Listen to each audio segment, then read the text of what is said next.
সুকান্ত আচার্যের লেখা পতাকার 5 রং। বলো তো দেখি পতাকার মাঝে কয়টি রং আছে?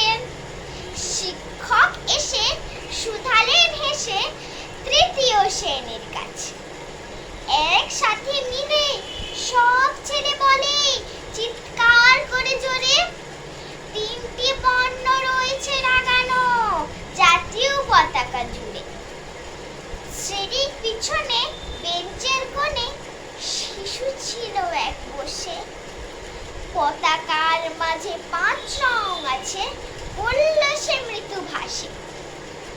কথাটা শুনে বাকি শিশুগণে হেসে খায় লুটোপুটি। শিক্ষক রেগে বলে, বুঝাও কি করে 5টি?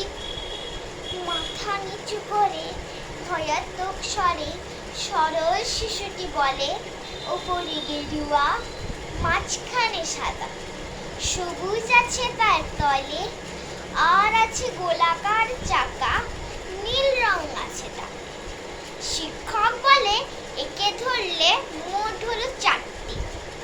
সরল শিশুটি বলে, রং আছে আর এক, ওই লাল লাল ছোপ দাগ দেখা যায় পতাকার মাঝে।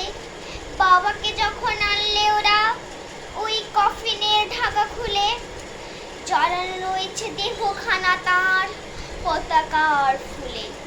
ওই রক্তের দাগে ছিল লাল ছোপ পতাকার মাঝে, একে ধরলে মোট হলো 5টি।